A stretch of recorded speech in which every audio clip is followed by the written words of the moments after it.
Hello mister சமூக நீதி director அவர்களே, நறுக்கி எறிஞ்சு புடுவேண்டி. சமூக நீதின்னு பேசிட்டு நீங்க உங்க ஆளுங்களை மட்டும் சேர்த்துப்பீங்களா?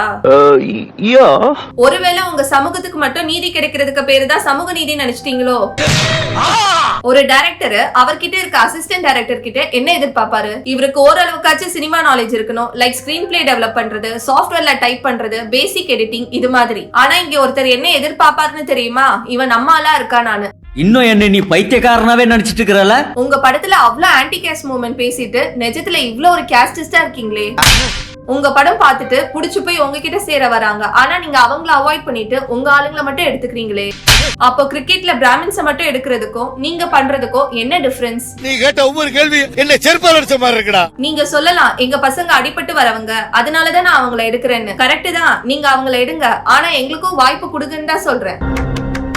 நீங்க இப்படி பண்றதுனால நடுவுல இருக்க ஒருத்தன் திறமை இருந்தும் அங்கேயும் போக முடியாம இங்கேயும் போக முடியாம அப்படியே நடுவுல இருக்கணும். அவனால புடிச்ச வேலை பண்ண முடியாம குடும்ப கஷ்டத்துக்காக பிடிக்காத வேலைக்கு போய் தான் ஆகணும். இதெல்லாம் தமிழ் பிலிம் இண்டஸ்ட்ரியில உள்ள இருக்கவங்களுக்கு மட்டுமே தெரியும். விஷயம் கன்ஃபர்ம்ட், டாப் சீக்ரெட். இதை ஏன் யாரும் வெளியே எடுத்துட்டு வந்து பேசலன்னு தெரியல. அண்ட் இவர் லாஸ்ட் அசிஸ்டன்ட்ஸ்க்கு சம்பளம் கொடுக்காம அப்ரெண்டிஸா வச்சிருப்பாராம். நம்மட்ட சம்பளம் வாங்குற பசங்க எல்லாம் பத்தி விட்டு எல்லாமே அப்ரெண்டிஸா வச்சுக்கிறோம்டா. நீங்க தான் கோடி கணக்குல சம்பளம் வாங்குறீங்கல்ல, அவனுக்கு ஒரு 10,000 கொடுத்தா அவங்க வீட்லயும் பையன் ஒரு உருப்படியான வேலைக்கு தான் போறான்னு நினைப்பாங்கல்ல. நீ கூட ரிட்டையர் ஆயிடுப்பா, வீட்ல ரெஸ்ட் எடு, எதுக்கு இன்னும் கஷ்டப்படுற? நீங்க சொல்லலாம் எதுவுமே ஈஸியா கிடைச்சிடாது, கஷ்டப்பட்டாதான் கிடைக்கும்னு. அதனாலதான் நான் அவனை கஷ்டப்பட வச்சு டெஸ்ட் பண்றேன். நீங்க சினிமாக்குள்ள வந்த உடனே ஒரு சேஞ்ச் வந்துச்சுன்னு எல்லாருமே நம்பணும். அப்போ சேலரிலயும் நீங்க ஒரு சேஞ்ச் பண்ணலாமே. எவன்டா நீ அடிச்சது? கேக்குறாரு சொல்லாதீங்க. அவனை போட்டு எவ்வளவு வேலை வேணா வாங்குங்க, அவன் கஷ்டம் இல்லாம செய்வான். ஏன்னா அது அவனுக்கு பிடிச்ச வேலை. யார்கிட்டயாவது அசிஸ்டண்டா ஜாயின் பண்ணி வேலை கத்துக்கிட்டு ஒரு டைரக்டர் ஆகி நிறைய படம் பண்ணணும்னு ஆசையா இருக்குப்பா.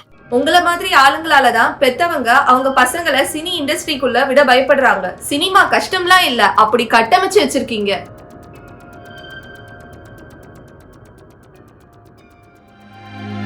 அவனுக்கு ஒரு இன்ட்ரெஸ்ட் இருக்கு, அந்த இன்ட்ரெஸ்ட் வேலையை தான் பார்க்கணும். Cinema is a passion. முட்டாள்தனம் பிடிவாதம் எது வேணும்னு சொல்லிக்க, எனக்கு வெற்றி வேணும். ஷோ, அது வேற உலகங்க.